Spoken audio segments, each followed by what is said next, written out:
But before we get started with the entire course, let's take a look at what a team actually could accomplish at the end of this process. Now imagine you had 10 weeks or months or a year to go do this.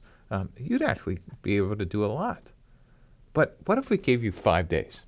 I want to give you an example of a team from one of our classes that decided they were going to provide a rental service for professional sports jerseys.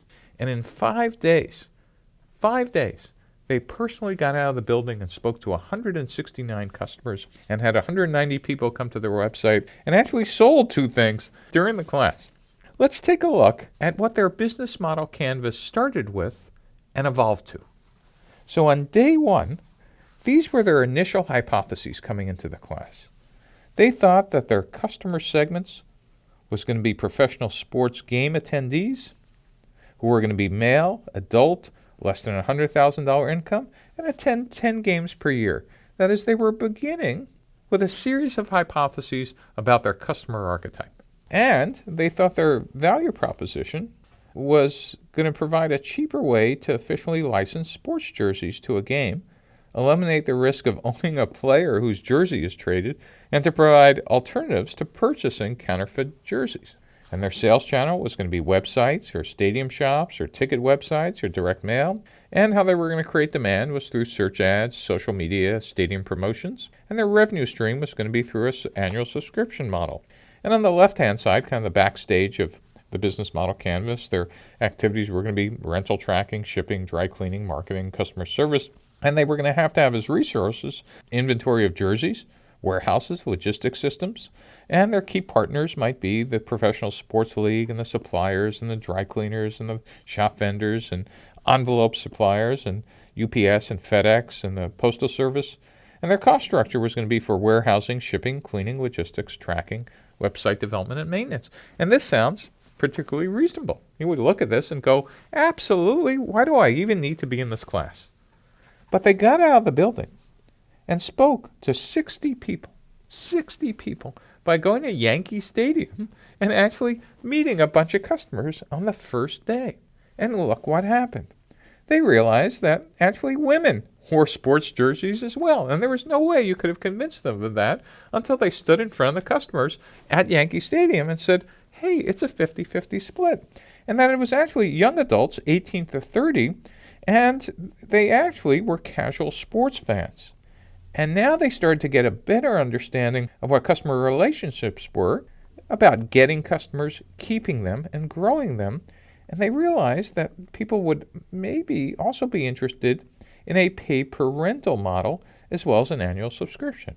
Next, they got out of the building again.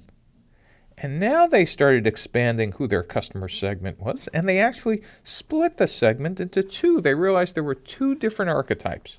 Sports jersey owners who were male, 13 to 35, but there was also another archetype, which were people who attended a single game. And they were male and female, 18 to 30, and they were casual fans. And so now they actually were able to take their revenue stream and match it to their archetype. So for sports jersey owners, an annual subscription made sense. But for single game attendees, pay-per-rental made sense. And their value prop differed for, again, those 2 different archetypes. As you'll see later, what we need is every time we have a unique archetype, we need at minimum a matching value proposition and a matching revenue model for each archetype.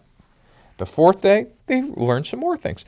Most importantly, they learned how much would some of those sports jersey owners actually pay in an annual subscription.